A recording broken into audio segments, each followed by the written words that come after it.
Pour la chance, l'Italie me traite avec beaucoup de bienveillance. D'abord, j'ai un très bon éditeur, il y a une équipe vraiment épatante qui s'occupe du livre. D'une manière générale, la presse a été assez bienveillante et pour le moment, le public a l'air de répondre à l'invitation de lecture qu'on lui a faite. Je n'ai qu'à me féliciter de ce séjour en Italie, de la manière dont j'y suis traité.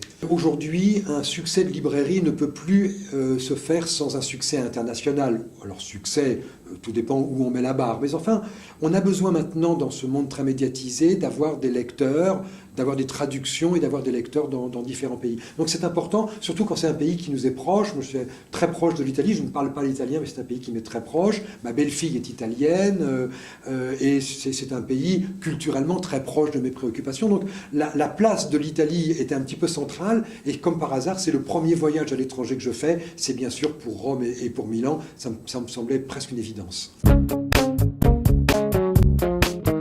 J'ai découvert quelque chose que je ne connaissais pas, c'est qu'être célèbre est un métier.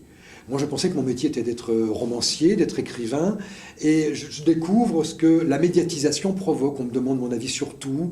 Je devrais savoir avoir des réponses sur toutes les questions qu'on me pose, sur les sujets les plus différents. Il faut faire en permanence attention à ce qu'on dit, y compris pour le petit journal. Et donc, c'est un métier très différent. Donc, ce qu'apporte la médiatisation, c'est que vous passez d'un métier à un autre, et vous ne savez plus vraiment bien qui vous êtes. Donc, le vrai problème, c'est de ne pas devenir schizophrène. Le président de la République a eu la gentillesse de m'écrire un petit mot après le prix Goncourt en m'assurant que ce livre trouvait sa place dans la commémoration.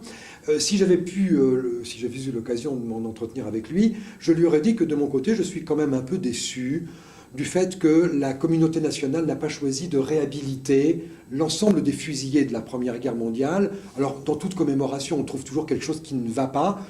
Globalement, cette commémoration est digne, utile et très bien conduite, avec simplement ce petit regret que j'ajoute parce qu'il me semble que c'était l'occasion de rendre définitivement une réhabilitation à ces jeunes gens. Je ne suis pas un combattant de la francophonie, j'aime ma langue. Et donc, je suis heureux que ce soit encore une langue attractive.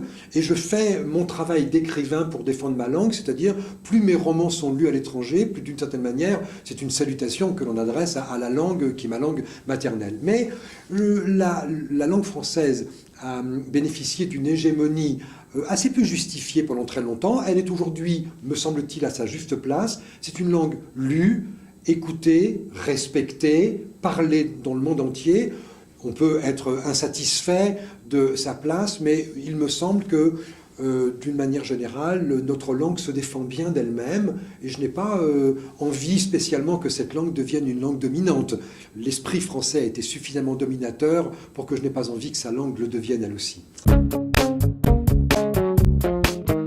Je trouve que c'est un pays éminemment moderne, et je suis, en voyage ici, étonné de la qualité des intellectuels italiens, et les rencontres que j'ai faites m'ont montré que vraiment c'est un grand pays intelligent, un grand pays cultivé, et les gens qu'on y rencontre sont très surprenants par l'acuité de leur lecture, par l'intelligence de leur interrogation, et franchement, pour un intellectuel, venir en Italie, c'est quasiment venir aux sources, et moi je suis absolument ravi de ces rencontres qui sont d'une qualité, je trouve, exceptionnelle.